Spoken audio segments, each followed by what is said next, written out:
పరిశుద్ధుడా, ప్రేమ కలిగిన దేవా, మీ ఘనమైన ఉన్నతమైన నామానికి వందనాలు, స్తోత్రాలు. ఈ సమయంలో నాయన ప్రభువా, మిమ్మల్ని ఆరాధించుకోవడానికి మాకు ఇచ్చిన అవకాశాన్ని బట్టి మీకు వందనాలు చెల్లించుకుంటూ ఉన్నాం. దేవా, మీ యొక్క స్వరాన్ని మాకు వినిపింప చేయండి నాయన. ఎంతో ఆశతో వచ్చి ఉన్నాము నాయన, మీరు మాతో మాట్లాడండి, మమ్మల్ని ధైర్యపరచమని అడుగుచూ ఉన్నాం. మీ వాక్కు చేత మమ్మల్ని సరిచేయమని అడుగుచూ ఉన్నాం. పరిశుద్ధాత్మ, మీ సహాయాన్ని దయచేయండి నాయన. మీ యొక్క వాక్కును వినిపింప చేయండి, మా జీవితాల్లో అన్వయించుకుని 30దంతలుగా 60దంతలుగా 100దంతలుగా ఫలించడానికి సహాయం చేయమని మా ప్రార్థన యేసునామములో అడుగుచున్నాం తండ్రి. కూర్చోండి దయచేసి.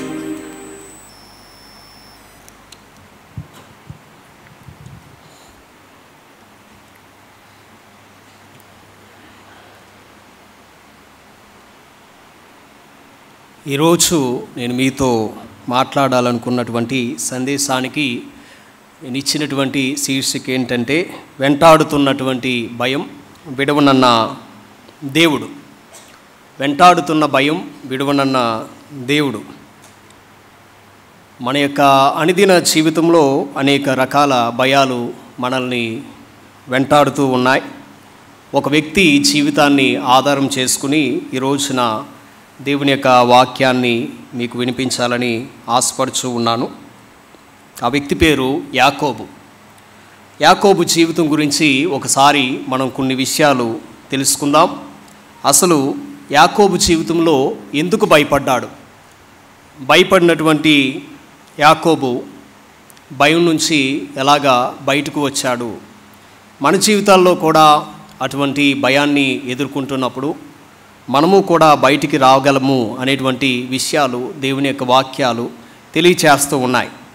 అయితే మనం అనుకున్నట్లుగా మన ఆలోచనల ప్రకారంగా బయటపడలేము, కానీ దేవుడిచ్చేటువంటి సూచనల మేరకు దేవుని యొక్క వాక్యానుసారంగానే ప్రతి భయం నుంచి మనము విడిపించగలం. సో కాబట్టి ఈ మధ్యాహ్నకాల సమయంలో దేవుడు కొన్ని విషయాలు యాకోబు జీవితం నుంచి మనకి బోధించాలని ఆశపడుచూ ఉన్నాడు. ఆదికాండము 31వ అధ్యాయము 31వ వచనములో ఈ విధంగా రాసుంది: యాకోబు, నీవు బలవంతంగా నా యొద్ద నుండి నీ కుమార్తెలను తీసుకొందువేమో అనుకుని భయపడితిని అని చెప్తాడు. 32వ అధ్యాయంలో 32వ అధ్యాయం 8వ వచనంలో కూడా యాకోబు మిక్కిలి భయపడి తొందరపడి అనేటువంటి విషయాన్ని మనం చూస్తాం. యాకోబు భయపడింది ఎప్పుడు భయపడ్డాడు అంటే, తన మామ దగ్గర నుంచి వెళ్ళిపోయేటప్పుడు, తన భార్య బిడ్డల్ని ఆస్తిని తీసుకుని వెళ్ళిపోయేటప్పుడు భయపడ్డాడు.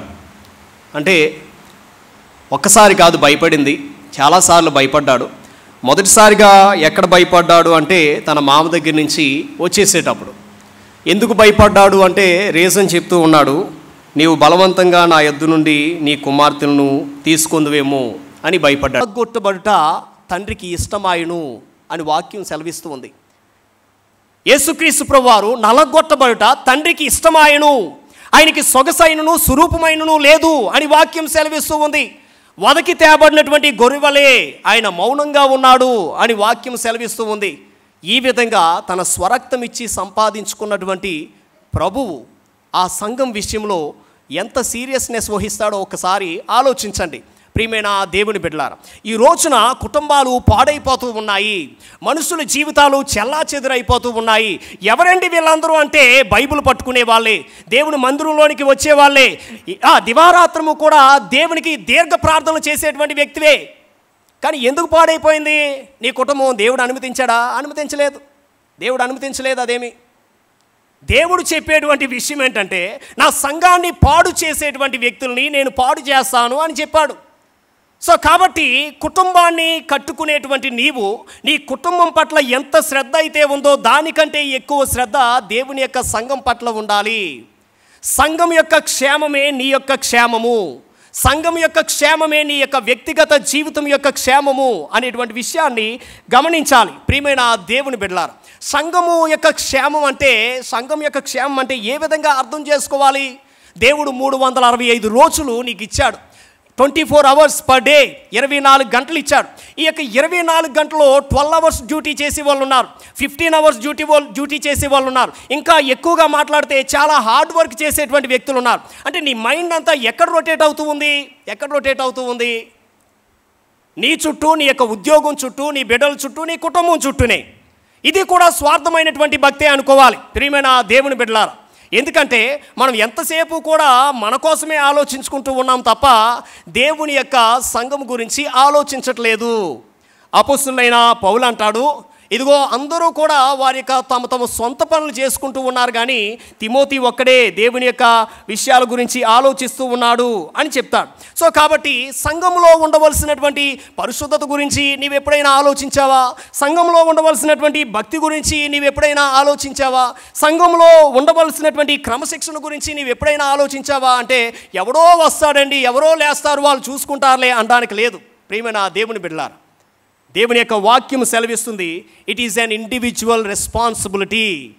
ఇది వ్యక్తిగతమైనటువంటి బాధ్యత అని వాక్యం సెలవిస్తూ ఉంది. ఎందుకంటే నీవు కూడా కృపచేతే రక్షించబడ్డావు, నీవు కూడా సంఘంలోనే చేర్చబడ్డావు, నీకు కూడా దేవుడు ఆ బాధ్యతనిచ్చాడు. కాబట్టి నిన్ను చూచేటువంటి వ్యక్తిగా దేవుడు పెట్టాడు.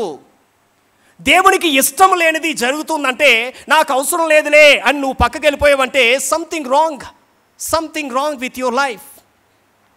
దేవునికి అనుకూలం కానటువంటిది ఏదైనా జరుగుతుందంటే, నీవు కళ్ళు మూసుకుని ఇది నాకు అవసరం లేదు అని నువ్వు స్పందించలేదంటే, నీ నోటిని నీవు ఆపేసుకున్నావంటే something wrong with your life. ఎందుకంటే వాక్యం తెలియజేస్తూ ఉంది, ఇదిగో దేవుని యొక్క కృపను అర్థం చేసుకునే వాళ్ళు, దేవుని యొక్క మనసును అర్థం చేసుకునేటువంటి వ్యక్తులు ఏదైనా సంఘంలో ఏదైనా జరుగుతూ ఉన్నప్పుడు తప్పనిసరిగా స్పందిస్తారు అని వాక్యం సెలవిస్తూ ఉంది.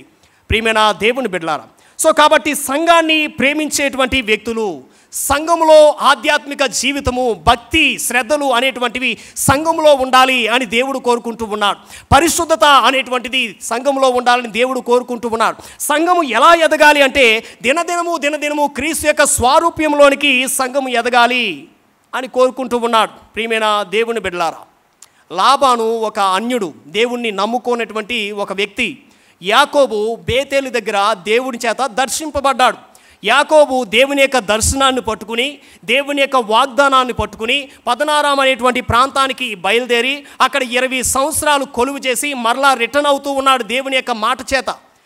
మరలా దేవుడిచ్చినటువంటి దర్శనంతో, దేవుడిచ్చినటువంటి వాగ్దానంతో దేవుని చేత మరలా గుర్తు చేయబడి ఆ వాగ్దానాన్ని, ఆ దర్శనాన్ని పట్టుకుని మరలా వెనక్కి బయలుదేరుతూ ఉన్నాడు.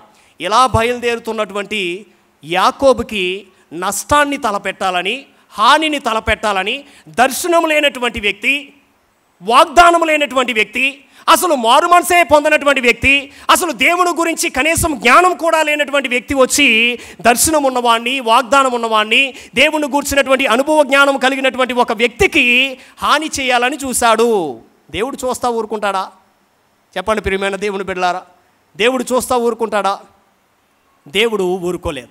అయితే దేవుడు కలిగి చేసుకుంటాడు, కానీ దేవుడు మనకి ఒక అవకాశాన్ని ఇస్తూ ఉన్నాడు. దేవుని యొక్క బిడ్డలకి ఒక అవకాశాన్ని ఇస్తూ ఉన్నాడు. ఎంతసేపు నేను కలిగి చేసుకోవడం ఏంటి? నా బిడ్డలుగా, నా యొక్క రిప్రజెంటేటివ్గా నీవు కలిగి చేసుకోవాలి. నేను కలిగి చేసుకోవడంలో నాకేమీ ఆనందం కాదు, నేను చూడడంలో నాకేమీ ఆనందం కాదు. ఇదిగో నా తరపున నీవు నిలబడి నీవు చూసినప్పుడు, నా తరపున నీవు కలిగి చేసుకున్నప్పుడు నాకుండేటువంటి ఆనందం వేరు అని దేవుడు తెలియజేస్తూ ఉన్నాడు. ప్రియమైన దేవుని బిడ్డలారా, సో కాబట్టి సంఘంలో అంటే లోకల్ సంఘంలో, స్థానిక సంఘంలో కావచ్చు, సార్వత్రిక సంఘంలో కావచ్చు, ఈ పరిచర్యను దేవుడు మనకు అప్పగించాడు. It's not only applicable here. మనం ఇక్కడి నుంచి బయటికి వెళ్ళినప్పుడు కూడా every time it is applicable. అంటే ఏంటంటే ఏదైనా దేవునికి అయిష్టమైంది జరుగుతున్నప్పుడు దాన్ని ఖండించడానికి, దేవునికి ఇష్టం లేనటువంటిది జరుగుతున్నప్పుడు చూసి చూడనట్లుగా వెళ్ళిపోవడానికి కాదు దేవుణ్ణి మనం పెడతాం. కేవలం ఇక్కడ మాత్రమే కాదు, కొంతమంది పొరపడతారు, ఇక్కడ మాత్రమే అనుకుంటారు, ఇక్కడ మాత్రమే కాదు, ఎవ్రీవేర్. సో కాబట్టి దేవుడు మనల్ని ఆ విధంగా నిలబెడుతూ ఉన్నాడు. ప్రియమైన దేవుని బిడ్డలారా, సంఘాల్లో ఇలాంటి యాకోబులు ఎంతోమంది ఉన్నారు. దేవుని యొక్క దర్శనం చేత, దేవుని యొక్క వాగ్దానం చేత, దేవుని కొరకు ఏదో చేయాలని ఒక భయంతోనో వణుకుతోనో వెళ్ళిపోతున్నటువంటి వ్యక్తుల విషయంలో లాబాను లాంటి వ్యక్తులు, దర్శనం లేని వాళ్ళు, మారు మనసు లేని వాళ్ళు, ఇదిగో దేవుని యొక్క కార్యాలను అడ్డగించేటువంటి వ్యక్తులుగా తయారవుతూ ఉన్నారు. అలాంటి విషయంలో సంఘానికి దేవుడు అప్పగించినటువంటి బాధ్యత ఏంటంటే నిలబడేటువంటి సంఘంగా ఉండాలి, నిలబడేటువంటి సంఘంగా ఉండాలి. సో కాబట్టి ఎప్పుడైతే నీవు నిలబడతావో, ఎప్పుడైతే దేవుని విషయాల్లో నీవు కలిగి చేసుకుంటావు, నీ విషయాల్లో దేవుడు కలిగి చేసుకుంటాడు, దేవుని విషయాల్లో నీవు కలిగి చేసుకుంటావో, సింహం లాంటి ధైర్యాన్ని దేవుడు నీకు ఇస్తాడు. ఎలాంటి పరిస్థితి ఎదురైనా కానీ నీవు భయపడవు. సో కాబట్టి క్రీస్తు యేసు చేత, క్రీస్తు యేసునందున్న కృప చేత బలవంతులు కావాలంటే ఎలా బలవంతులు కావాలి? చేసిన పనులన్నీ చేసుకుంటూ ఉండి, ప్రభువా నన్ను క్షమించు, నీ కృపలో నన్ను జ్ఞాపకం చేసుకుంటే సరిపోద్దా? దేవుడు అంత తెలివిలేనోడా? దేవునికి మనం వాక్యాన్ని బోధించగలమా? ఒకసారి ఆలోచించుకోవాలి ప్రియమైన దేవుని బిడ్డలారా. ఏంటంటే చాలాసార్లు దేవునితో ప్రభువా నాతో మాట్లాడు ప్రభువా అని మనం దీర్ఘ ప్రార్థన చేస్తుంటాం. నాతో మాట్లాడు ప్రభువా, నాతో మాట్లాడు. దేవుడు మాట్లాడతాడు. రెండు విషయాలు జరగాలి. దేవుడు నీతో మాట్లాడినప్పుడు ఒకటి నీ జీవితంలో కార్యం జరగాలి, లేదా నీ ద్వారా ఇతరుల జీవితంలోనైనా కార్యం జరగాలి. నీ జీవితంలోనైనా జరగాలి, లేకపోతే నీ ద్వారా ఇతరుల జీవితంలోనైనా జరగాలి. ఒకవేళ ఇది రెండూ జరగకపోతే దేవుడు నీతో మాట్లాడడం లేనట్టే. ఒకవేళ దేవుడు నీతో మాట్లాడినా ఇవి జరగడం లేదా, దేవుని యొక్క వాక్యాన్ని నీవే నిరర్థకం చేసేసుకుంటూ ఉన్నావు. చాలాసార్లు కొంతమంది ఈ యొక్క వాక్యాన్ని ఇంటర్ప్రిట్ చేస్తారు. ఏంటంటే నీ ఊరికనే నిల్చో, దేవుడు కార్యాన్ని చేస్తాడు. నీ ఊరికనే కూర్చో, దేవుడు కార్యాన్ని చేస్తాడు. నువ్వు ఊరికనే పడుకో, దేవుడు కార్యాన్ని చేస్తాడు. దేవుడు కార్యాన్ని చేస్తాడా? అలా నిలబడడం కూడా ఒక రిస్క్తో కూడుకున్నటువంటి పనే. దేవుడు నిల్చోమన్నాడంటే అది చాలా అడ్వెంచర్తో కూడుకున్నటువంటి పని. ఇశ్రాయేలీలు ఐగుప్తు దేశం నుంచి వచ్చేస్తూ ఉంటే వెనకాల ఫరో సైన్యం వస్తుంది, ఎదరేమో ఎర్ర సముద్రం ఉంది. అలాంటి సిచ్యువేషన్లో మోషే గారు అంటారు మీరు ఊరికనే నిల్చోండి అంటాడు. ఎవరిని నిల్చుంటాడు అక్కడ? వెనకాలేమో సైన్యం వస్తుంది, ఎదరేమో ఎర్ర సముద్రం ఉంది. అంటే సైన్యాన్ని చూసి వీళ్ళు పారిపోదామంటే ఎదరేమో ఏముంది? ఎర్ర సముద్రం ఉంది. సముద్రంలో మునిగిపోతారు. ఇటు పారిపోలేనటువంటి పరిస్థితి, పారిపోలేరు కాబట్టి వీళ్ళు చేయవలసినటువంటిది ఏంటంటే లొంగిపోవాలి. ఇటు పారిపోవాలన్నా పారిపోవాలి, లేకపోతే లొంగిపోవాలి. దేవుడు చెప్పేది ఏంటంటే ఈ రెండు మీరు చేయకండి, పారిపోవద్దు, లొంగిపోవద్దు. విశ్వాసంతో ముందుకు వెళ్ళండి, దేవుని మీద ఉన్నటువంటి విశ్వాసంతో ముందుకు వెళ్ళండి అనే విషయాన్ని తెలియజేస్తాడు. సో కాబట్టి దేవుడు నీవు కూర్చో నేను కార్యాన్ని చేస్తానంటే దుప్పటేసుకుని పడుకోమని కాదు. నీవు కూర్చో నేను నీ జీవితంలో కార్యాలు జరిగిస్తానంటే దట్ ఈజ్ ఆల్సో రిస్క్తో కూడుకున్నటువంటి పని. అది కూడా రిస్క్తో, అడ్వెంచర్తో కూడుకున్నటువంటి పని. దేవుని యొక్క మాటకు మనం విధేయత చూపించాలి ప్రియమైన దేవుని బిడ్డలారా. సో కాబట్టి దేవుని కొరకు నిలబడాలంటే, దేవుని యొక్క సంఘంలో కానీ దేవుని కొరకు ఈ యొక్క సమాజంలో నిలబడాలంటే రిస్క్ తీసుకోవాలి. రిస్క్ తీసుకోకుండా ఏమీ జరగదు. రెండో విషయాన్ని మనం చూద్దాం. 32వ అధ్యాయము 1వ వచనంలో ఈ మాట రాసుంది. యాకోబు తన త్రోవను వెళ్ళుచుండగా దేవదూతలు అతన్ని ఎదుర్కొని యాకోబు వారిని చూచి ఇది దేవుని సేన అని చెప్పి ఆ చోటుకు మహనయము అని పేరు పెట్టును. దేవుడు నీతో మాట్లాడినప్పుడు ఏం చేస్తాడంటే దేవుడు ముందు చూపు కలిగినటువంటి దేవుడు ఎప్పుడూ కూడా ముందుకే ఆలోచిస్తాడు. నీతో ఇక్కడ ఈ మాట చెప్పినప్పుడు నీకంటే ముందుకే ఆలోచిస్తాడు దేవుడు. చాలా అడ్వాన్స్డ్గా దేవుడు ఆలోచిస్తాడు. యాకోబుకి దేవుడు మాట చెప్పాడు. యాకోబు కంటే చాలా అడ్వాన్స్డ్గా ఆలోచించేటువంటి దేవుడు. సో చాలాసార్లు మనమేమనుకుంటామంటే మనమే అడ్వాన్స్డ్ ఏమో అనుకుంటాం. దేవుడు మనతో మాట్లాడినప్పుడు మనం ఏం చేస్తామంటే సిల్లీ పనులు చేస్తుంటాం. మన మ్యాజిక్లు మనం చేస్తుంటాం, మన జిమ్మిక్లు మనం చేస్తున్నాం. చూడండి 3వ వచనంలో ఏమనుందంటే యాకోబు ఎదోము దేశం అనగా సేయూరు దేశంలో తన సహోదరుడైన యాసావునందుకు దూతలను తనకు ముందుగా పంపి, ఇతనేమనుకుంటూ ఉన్నాడంటే నేను ముందుగా పంపుతున్నాను, చూసారా నా యొక్క తెలివితేటలు ఎలా ఉన్నాయో. తన యొక్క భార్యలను చూసి బిడ్డలను చూసి అబ్బో యాకోబు మన తండ్రి గారు చాలా చాలా మంచి అడ్వాన్స్డ్ థింకింగ్ కలిగినటువంటి వ్యక్తి అనుకునేటువంటి విధంగా ముందుగా పంపించాడు. తప్ప అంటే ముందు విషయాన్ని మర్చిపోయాడు. తప్పే అని చెప్పాలి. ఎందుకంటే యాకోబు కంటే ముందుగా యాకోబు ఆ స్థలానికి రాకుండానే దేవుడు దేవదూతలను పంపించాడు. ఎంతమంది దేవదూతలు, ఎంతమంది ఉన్నారు, ఎన్ని దేవదూతలు ఉన్నాయి అంటే చూడండి 2 సేనలు. మహనయము అని దానికి పేరు పెట్టాడు. పేరు పెట్టి నీకు నాకు ఏ సంబంధం లేదు, నా పనులు నేను చేసుకుంటాను అన్నట్లుగా పక్కకి వెళ్ళిపోయాడు. కొన్నిసార్లు దేవుడు మనతో మాట్లాడినప్పుడు మనము కాన్షియస్గా లేకపోయినా కానీ దేవుడు ఎప్పుడు కాన్షియస్గానే ఉంటాడు. మనకంటే ముందుగా అడ్వాన్స్డ్గా ఆలోచించేటువంటి వ్యక్తి. సో కాబట్టి వెనకాల ఎవరు వస్తున్నారని తెలుసు, దేవునికి లాబాను వస్తున్నాడని తెలుసు. ఎవరు వస్తున్నారని తెలుసు, యాసావు వస్తున్నాడని తెలుసు. వెనకాల వస్తున్నటువంటి లాబాన్ని అక్కడే ఆపేశాడు దేవుడు దర్శనంలో మాట్లాడి. యాకోబుతో మంచి కానీ చెడు కానీ ఏం మాట్లాడవద్దు, యాకోబుకి ఎటువంటి హాని చేయొద్దన్నాడు. ఇప్పుడు వెనకాల వచ్చేటువంటి హానిని ఆపినటువంటి దేవుడు ముందు వచ్చినటువంటి నష్టాన్ని ఆపలేడా? ఇప్పుడు యాకోబు యొక్క భయం ఎవరి గురించి అంటే ఈ అధ్యాయంలో 10 సార్లు రాయబడింది యాసావు యాసావు యాసావు అనేటువంటి విషయం. ఇతను ఎవరి గురించి భయపడుతున్నాడంట అంటే తన భార్యల గురించి, బిడ్డల గురించి, తన దగ్గర ఉన్నటువంటి ఆ యొక్క దాసదాసీల గురించి. మమ్మల్ని చంపేస్తాడేమో యాసావు వచ్చని భయపడుతూ ఉన్నాడు, మమ్మల్ని చంపేస్తాడేమో. ఈ రోజున ప్రియమైన దేవుని బిడ్డలారు, ఒకవేళ ఇక్కడ ఉన్నటువంటి నీవు నీ బిడ్డల విషయంలో, నీ విషయంలో, లేకపోతే ఇంకా మరేదో విషయంలో నీవు కలిగి ఉన్నటువంటి దాని విషయంలో నువ్వు భయపడుతూ ఉన్నావేమో. ఇది ఏమైపోద్దో, ఇది ఎక్కడితో ముగించబడుతుందేమో, దీని అంతం ఎక్కడికే అని నీవు అనుకుంటూ ఉన్నావేమో. దేవుని యందు విశ్వాసం ఉంచితే దేవుడు ఒకవేళ నీకు చెప్పినటువంటి మాట ప్రకారంగానే నీ వెళ్తే వాక్యం సెలవిస్తుంది, నీకంటే ముందు చూపు కలిగినటువంటి దేవుడు, నీకు కలిగి ఉన్నటువంటి దాన్ని కాపాడేటువంటి దేవుడు. అది బిడ్డలు కావచ్చు, కుటుంబం కావచ్చు, నీకు కలిగి ఉన్నది ఏదైనా కానీ దేవుడు కాపాడేటువంటి దేవుడు అనేటువంటి విషయాన్ని మనం చూస్తూ ఉన్నాం. ఎంత అడ్వాన్స్డ్గా దేవుడు ఆలోచించాడంటే యాకోబు యొక్క ఊహకి అందనంత అడ్వాన్స్డ్గా దేవుడు యాకోబు గురించి ఆలోచించాడు. సో చూడండి 8వ వచనంలో యాకోబు మిక్కిలి భయపడి తొందరపడి. ఎందుకు మిక్కిలి భయపడ్డాడు, ఎందుకు మిక్కిలి తొందరపడ్డాడంటే కారణం ఏంటంటే ఇదిగో దేవుడు తన గురించి ఆలోచిస్తున్నాడు అనేటువంటి విషయాన్ని మర్చిపోయాడు. దేవుడు కూడా తన గురించి ఆలోచించి కొన్ని పద్ధతుల ప్రకారంగా దేవుడు వెళ్తున్నాడు అనేటువంటి విషయాన్ని, కొన్ని ప్రణాళికల ప్రకారంగా దేవుడు వెళ్తున్నాడు అనేటువంటి విషయాన్ని యాకోబు మర్చిపోయాడు.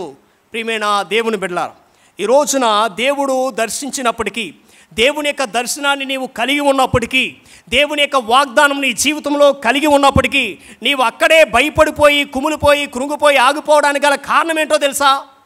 ఒకటి, దేవుడు నిన్ను దర్శించాడనేటువంటి సంగతిని నీవు మర్చిపోయి నీ ఇష్టానుసారంగా నీవు అనుకునేటువంటి విధంగా ముందుకు వెళ్ళడానికి ప్రయత్నిస్తూ ఉన్నావు.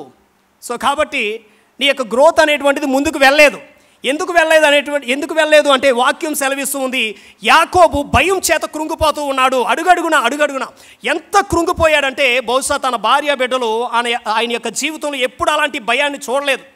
20 సంవత్సరాలు ఊరిలో ఉన్నాడు, లాబాను దగ్గర ఉన్నాడు, కానీ ధైర్యంగా తిరిగాడు, ఎవరికైనా సమాధానం చెప్పగలిగాడు. కానీ ఎప్పుడైతే ఈ సిచ్యువేషన్లోకి వచ్చాడో పిల్లిలాగా వణుకుపోతూ ఉన్నాడు. ఎప్పుడు జరుగుతాయి ఇలాంటి పరిస్థితులు? మన జీవితాల్లో సంభవిస్తాయంటారంటే మన జీవితాల్లోనూ కూడా జరుగుతాయి. ఎప్పుడు జరుగుతాయంటే దేవుని యొక్క మాట ప్రకారంగా మనం వెళ్తున్నట్లే మనకు కనిపించినా కానీ మన యొక్క సొంత స్కీములతో, మన యొక్క సొంత ఆలోచనలతో పనులు చేయడానికి మనం ముందుకెళ్ళాం అనుకోండి, తప్పనిసరిగా ఇలాంటి పరిస్థితిని ఎదుర్కోవలసిందే. ముందేమని చెప్పాడంటే ఇదిగో నా దగ్గర దాసదాసీ జనం ఉన్నారు, నా దగ్గర ఇదిగో ఇంత ఆస్తుంది అని తన అన్నకి చెప్పడానికి పంపించాడు. 400 మందితో వస్తున్నాడయ్యా మీ అన్న అన్నాడు. 400 మందితో వస్తున్నాడా అన్నటువంటి యాకోబుకి 2 సేనల దేవదూతలు కనిపించాయి కదా. ఈ మాట గుర్తు రాలేదా? ఒకసారి ఆలోచించండి. 2 సేనల దేవదూతలు కనిపించాయి కదా. ప్రియమైన దేవుని బిడ్డలారా, ఆత్మీయ జీవితంలో నీవు లైన్ కానీ తప్పిపోయినట్లయితే నిన్ను కనెక్ట్ చేయడం చాలా కష్టం. నీవు ఒకసారి ఆత్మీయ జీవితంలో లైన్ డిస్కనెక్ట్ అయిపోయి, లైన్ నుంచి నువ్వు తప్పిపోయి నీ జీవితాన్ని ఇష్టానుసారంగా నీవు జీవించావంటే నిన్ను మరలా ప్రభు యొక్క సిలువ దగ్గరికి తీసుకుని రావడానికి, మరలా ఆయన యొక్క దర్శనం ఇది అని చెప్పడానికి, ఆయన యొక్క వాక్యం ఇది అని చెప్పడానికి, మరలా నీ కళ్ళు తెరిపించడానికి ఇది చాలా చాలా కష్టమైనటువంటి పని. చాలా కష్టపడ్డాడు. ఇక్కడ చాలా టెన్షన్ వచ్చింది. భయంకరమైనటువంటి ఒత్తిడి గుండా, నరాలు తెగిపోయేంత ఒత్తిడి గుండా వెళ్ళిపోయాడు యాకోబు. ఇక్కడ చేయవలసింది ఒకటే. ఏం చేస్తున్నాడంటే చిన్న ప్రార్థన చేస్తున్నాడు. అయ్యా, నేను ఇంతకుముందు అనుకున్నది ఏంటంటే ఇదంతా నాదే అన్నట్టుగా బిల్డప్ ఇచ్చాను, కానీ ఇది నీవిచ్చిందే అని దేవుని దగ్గర ఒప్పుకుంటూ ఏమని చెప్పాడో తెలుసా? 10వ వచనంలో, నా చేతి కర్రతో మాత్రమే, కర్ర దగ్గరకు వచ్చేసింది ఈయన బిజినెస్, నా చేతి కర్రతో మాత్రమే నేను ఈ యోర్దాను దాటాను. మరి ముందేమని చెప్పాడండి? యాసావుకి చెప్పు మన గురించి, మన దగ్గర కూడా దాసి జనం ఉన్నారు, మన దగ్గర కూడా ఆస్తిపాస్తులు ఉన్నాయి, మనకి కూడా సమాజంలో కొంత పేరు పలుకుబడి ఉంది, వచ్చేటువంటి యాసావును కాసుకోమనంటే వాడు వచ్చి చెప్పాడు, అయ్యా నీవు అనుకున్నట్టు లేదు, అక్కడ విషయం వేరుగా ఉంది అని చెప్పాడు. ఇప్పుడు ఏం చేశాడు, అయితే మన రూట్లో వెళ్తే మంచిది కాదేమో, మనం ఏం చేయాలి, మోకాళ్ళ మీద దేవుని దగ్గరికి వెళ్ళిపోవాలి అని అడిగిన మోకాళ్ళు వేస్తూ ఉన్నాడంటే కానీ ప్రార్థన రావట్లేదు. అది విచిత్రం. ఏదేదో చేస్తున్నాడు, మోకాళ్ళు వేస్తున్నాడు, మరలా అక్కడికి వెళ్తున్నాడు, వాళ్ళని డివైడ్ చేస్తున్నాడు, మరలా ఎక్కడికి వెళ్తున్నాడు, ఇదిగో మీరు ఎక్కడ ఉండండి తన భార్యలతో చెప్తున్నాడు, పిల్లలతో చెప్తున్నాడు, వాళ్ళని కన్ఫ్యూజ్ చేసి పడేస్తున్నాడండి. దేవుని యొక్క లైన్లో నుంచి తప్పిపోయేవాడు ప్రజల్ని క్రమంలో పెట్టలేడు, కన్ఫ్యూజ్ చేసి పడేస్తాడు. సో కాబట్టి ప్రార్థన చేస్తున్నాడు. అలాంటి సమయంలో ప్రార్థన ఏమీ రావడం లేదు. ఒక్క విషయం మాత్రం గుర్తుంది. ఏ విషయం గుర్తుందంటే, నేను కర్రతో దాటినటువంటి విషయాన్ని గుర్తు తెచ్చుకున్నాడు. ఆయన కర్రతో దాటినటువంటి విషయాన్ని దేవుడు కనికరించాడు ఆయన పట్ల. ఈయనకు మాత్రం ఇంకా ధైర్యం రాలేదు. ఇంకా అందరినీ ఎబ్బోకు రేవు దాటించేశాడు. ఆ రాత్రి ఇంకా ఒక్కడు ఉండిపోయాడు. ఇంక లేదు, దేవునితో పోరాడవలసిందే. 20 సంవత్సరాల్లో ఎన్నిసార్లు ప్రార్థన చేశాడో మనకు తెలియదు, ఎన్నిసార్లు దేవుని వాక్యాన్ని గుర్తు చేసుకున్నాడో మనకు తెలియదు. ప్రియమైన దేవుని బిడ్డలారా, ఇలాంటి వ్యక్తులు ఉంటారా అంటే, ఇలాంటి వ్యక్తులు అంటే ఏంటి, దేవునికి దగ్గర అవ్వకుండా, దేవుని దర్శనం ఉంది కాబట్టి, దేవుని యొక్క వాగ్దానం ఉంది కాబట్టి దేవుడు సూపర్ పవర్ఫుల్గా నిన్ను వాడుకుంటాడు అంటే దట్ ఈస్ రాంగ్. దేవుడు వాడుకోడు. Constant walk with the lord, దేవునితో ఎప్పుడూ కూడా సన్నిహితంగా నడుచుకునేటువంటి వ్యక్తుల్ని దేవుడు కోరుకుంటాడు. సో యాకోబు విషయంలో ఏం జరిగిందండి అంటే, యాకోబు ఆ రాత్రి అంతా కూడా నేను ఈ రాత్రి దేవుని దగ్గర గడపాలి, ఈ రోజులన్నీ కూడా పిల్లలతోని, ఇంటి దగ్గర ఉన్నటువంటి వారితోని, వాటితో వీటితో మందలతో సరిపోయింది, దేవునితో గడపాలి. ప్రత్యేకించుకున్నాడు సమయాన్ని, ప్రార్థన చేయడం మొదలుపెట్టాడు. పెనుగులాడాడని వాక్యంలో రాస్తుంది. అలా ప్రార్థన చేస్తూ ఉన్నాడంట. రాత్రి అంతా ప్రార్థన చేస్తూ ఉంటే అప్పుడు వరకు యాసావు అనుకుంటా వచ్చినటువంటి యాకోబు జీవితంలో దేవుడు యాసావు గురించి ఏమీ మాట్లాడడం లేదు. తన భయానికి కారణమైనటువంటి వాటి గురించి దేవుడు ఏమీ ప్రస్తావించడం లేదు. అప్పుడు వరకు యాకోబు అనుకున్నాడు, ఇదిగో యాసావు అని మాట్లాడుతూ ఉన్నాడు. ఎప్పుడైతే ప్రార్థనలోనికి వెళ్ళాడో దేవుడు ఏమంటూ ఉన్నాడంటే, అయ్యా నీవెవరో అంటూ ఉన్నాడు. నీవెవరో, ఇంతకీ నీ పేరేం పేరు అని అంటే, అయ్యా నా పేరు యాకోబు. మరి యాసావు గురించి భయపడుతున్నావేంటి? నీ భయానికి కారణం నువ్వే. నిన్ను దర్శించి నీకు దర్శనం ఇచ్చిన తర్వాత, వాగ్దానం ఇచ్చిన తర్వాత, ఇదిగో పలానా మార్గంలో వెళ్ళు, నేను నీకు తోడుగా ఉంటానని చెప్పిన తర్వాత కూడా నీవు భయపడుతున్నావంటే నువ్వు ఎక్కడో ఏదో తేడా చేసావు, అది నీకు గుర్తొస్తుంది, నువ్వు దాన్ని బట్టి భయపడుతూ ఉన్నావు. 20 సంవత్సరాల క్రితం అన్నను మోసగించాడు, అది ఇంకా కళ్ళకి కట్టినట్లుగా ఉందండి. యాకోబు యొక్క కళ్ళ ముందు నుంచి పోలేదు. ప్రియమైన దేవుని బిడ్డలారా, సో కాబట్టి కొన్ని పాపాలు చేసినటువంటి పాపాలు, వాటికి ఉన్నటువంటి నేచర్ ఏంటో తెలుసా? నీవు ఆ సిచ్యువేషన్ ఎదుర్కొంటూ ఉన్నప్పుడు నీకు ఒక పిక్చర్ లాగే కనబడుతుంది. అది నీవు ముందుకు వెళ్ళవు, వెనక్కి వెళ్ళలేవు. అలాంటి సమయంలో ప్రార్థనలో యాకోబుతో డీల్ చేస్తూ ఉన్నాడు దేవుడు. ఏమని చెప్తూ ఉన్నాడంటే, ఇదేంట్రా నాయనా, నీవు యాసావు అంటూ ఉన్నావు. యాసావు కాదు నీ భయానికి కారణం, నీవే నీ భయానికి కారణం. నువ్వు ఎక్కడో, ఇదిగో నువ్వు చేసినటువంటి తప్పులన్నీ నీకు గుర్తొచ్చి నువ్వు ఇబ్బంది పడుతూ ఉన్నావు. సో కాబట్టి ఇంక నువ్వు ఇబ్బంది పడకు, నేను నిన్ను దర్శించాను అనే విషయాన్ని దేవుడు తెలియజేస్తూ ఉన్నాడు. సో భయం నుంచి బయటికి రావాలి. ప్రియమైన దేవుని బిడ్డలారా, యాకోబు భయపడుతూనే ముందుకు వెళ్ళాడు, కానీ దేవుడు విడిచిపెట్టాడంటే దేవుడు విడిచిపెట్టలేదు. లాబాను దగ్గర నుంచి దేవుడు విడిపించాడు. ఇక్కడ యాకోబు దగ్గర నుంచి, యాకోబుని యాసావు దగ్గర నుంచి దేవుడు విడిపిస్తూ ఉన్నాడు. ఎలా విడిపిస్తూ ఉన్నాడంటే, మనం ఆల్రెడీ ముందుగా వాక్యంలో ధ్యానించుకున్నాం. ఎలా విడిపిస్తూ ఉన్నాడు? దేవుడు కొన్ని ఇండికేషన్స్ ఇస్తూ ఉన్నాడు. నా వైపు చూడు, నేను నడిపించేటువంటి నడిపింపు వైపు చూడు అని దేవుడు తెలియజేస్తూ ఉన్నాడు. సో కాబట్టి చాలాసార్లు మనం ఏమనుకుంటూ ఉంటామంటే, ప్రార్థన అవసరాలు ఎత్తుంటాం. పిల్లోడికి బాగాలేదండి, అమ్మాయికి బాగాలేదండి, మా ఫ్యామిలీ ఎలా ఉందండి అని మనం చాలాసార్లు ప్రేయర్ రిక్వెస్ట్లు ఇస్తుంటాం. ప్రేయర్ రిక్వెస్ట్లు మంచివే ఇవ్వడం, ప్రార్థన అవసరాలు మంచివే ఇవ్వడం. ఇగో నా పరిస్థితి ఇలాగైపోయిందండి, రేపో మాప అంటూ ఉన్నాను, ఈ భయంకరమైన రోగం వచ్చేసింది అని భయపడే వాళ్ళు కూడా ఉంటారు. అయితే విషయం ఏంటంటే, దేవుడు కోరుకునేది ఒకటే, ఏంటంటే నీవు చేసినటువంటి నీచమైనటువంటి పనిని నీవు ఒప్పుకోవాలి. ఎక్కడ ఒప్పుకోవాలి అంటే ఆయన దగ్గర ఒప్పుకుని ఆయన యొక్క పాదాల దగ్గర విడిచిపెట్టాలి. ఎందుకంటే ప్రియమైన దేవుని బిడ్డలారా, యాకోబు యాసావుని మోసగిస్తున్నప్పుడు నొప్పి ఏమి అనిపించలేదు ఆయనకి, యాకోబుకి. సొంత అన్నని మోసగించాడు. తన తల్లి చెప్పింది తల్లికి కూడా మంచిగానే అనిపించాయి ఆ మాటలన్నీ కూడా.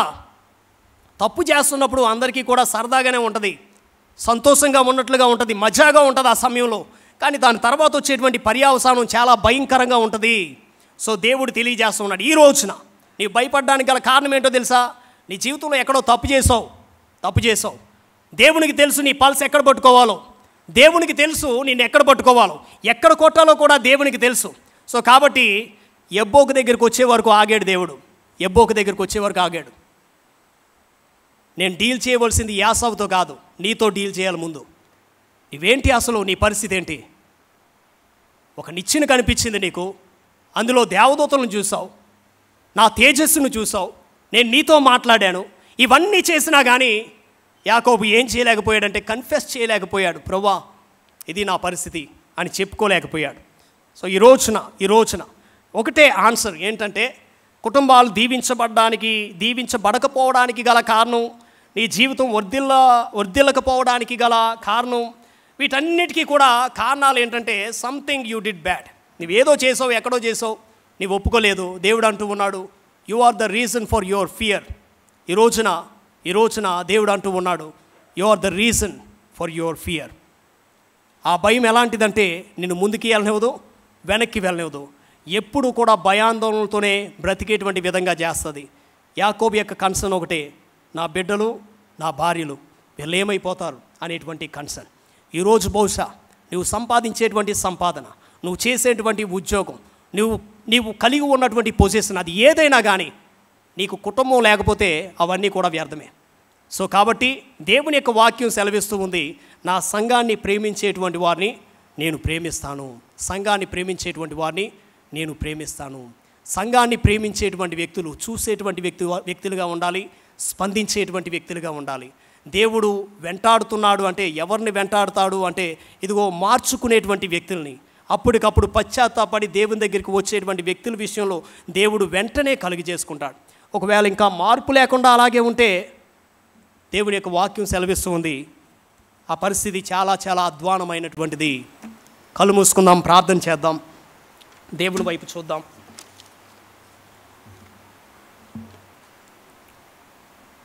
బహుశా నిన్ను కూడా ఈ భయాలు వెంటాడుతూ ఉన్నాయేమో, నీ చుట్టూ ఉన్నటువంటి భయాలు. దేవుడు నీతో మాట్లాడిన తర్వాత కూడా ఇంకా చిన్నవాటిని పెద్దవాటిని చూసి భయపడుతూ ఉన్నావా? ఇంకా నీకు ధైర్యం రావట్లేదా? ఏమైపోతానో అనేటువంటి ఆందోళనలో నీవు ఉన్నావా? అసలు దేవుడు నీతో మాట్లాడుతున్నాడా? దేవుడు నీతో మాట్లాడుతున్నప్పుడు నీ జీవితంలో నీకు కదలిక ఉందా? నీలో కానీ ఇతరుల జీవితాల్లో కానీ నీ ద్వారా కార్యాలు జరుగుతూ ఉన్నాయా? ఆయన స్వరక్తాన్ని ఇచ్చి సంపాదించుకున్నటువంటి సంఘం, నా చేతిలో నుంచి ఎవరూ కూడా మిమ్మల్ని తీసుకోలేరు అని యేసుప్రభువు వారు తెలియజేస్తూ ఉన్నారు. ఆయనకి నమ్మకంగా జీవించి, ఆయన మాట విని విధేయత చూపించి, ఆయన యందు భయభక్తులు చూపించేటువంటి వ్యక్తుల విషయంలో దేవుడు ఎప్పుడూ కూడా చొరవ తీసుకుంటూనే ఉంటాడు. సో కాబట్టి ప్రియమైన దేవుని బిడ్డలారా, ఏ విషయంలో నీవు ఆందోళన చెందుతున్నావో నాకైతే తెలియదు. దేవుని చేత రక్షించబడినటువంటి వ్యక్తివైతే, నువ్వు క్రీస్తుతో అంటుకట్టబడినటువంటి వ్యక్తివైతే దేవుడు నీ జీవితంలో కలిగి చేసుకుంటాడు. కానీ నీవు విడిచిపెట్టవలసినవి ఉన్నాయి, హత్తుకోవలసినవి ఉన్నాయి. పరిశుద్ధ ప్రేమ కలిగిన దేవా, మీ ఘనమైన ఉన్నతమైన నామానికి వందనాలు స్తోత్రాలు చెల్లించుకుంటూ ఉన్నాం. యాకోబు జీవితంలో నాయన తండ్రి, తను ఎంతగానో భయపడిపోయాడు నాయన ప్రభువా. ఆయన మీరు విడిచిపెట్టలేదు నాయన, మీకు స్తోత్రాలు. అలాంటి భక్తిపరుడి జీవితంలోనే నాయన ప్రభువా, ఇదిగో తండ్రి ఎన్నో రకాల కష్టాల గుండా వెళ్ళవలసి వచ్చింది. మీ వాక్యానికి మీరు కట్టుబడి ఉన్నారు నాయన. మీ వాక్యం యొక్క వెలుగులోనికి వస్తేనే కానీ ఆయనతో మీరు డీల్ చేయలేదు నాయన ప్రభువా. ఈ రోజున మా యొక్క నేత్రాలను తెరవమని అడుగుతూ ఉన్నాం. అపవాది నాయన ప్రభువా అపోహల్లో బంధిస్తూ ఉన్నాడేమో, వారి యొక్క కార్యాలను లయపరచమని అడుగుతూ ఉన్నాం నాయన. మీ ప్రియ సంఘాన్ని నా తండ్రి మీ స్వరక్తం ఇచ్చి సంపాదించుకున్నటువంటి సంఘము గురించి ప్రార్థన చేస్తూ ఉన్నాం. ఇక్కడున్న ప్రతి కుటుంబాన్ని జ్ఞాపకం చేసుకోండి నాయన. ఏ ఒక్కరూ కూడా తప్పిపోకూడదు నాయన. మీ కనికరాన్ని చూపించండి. సహాయం చేయండి, మీ కాపుదల దయచేయమని, వారితో మీరు మాట్లాడమని మా ప్రార్థన యేసు నామములో అడిగి వేడుకుంటున్నాం పరమ తండ్రి.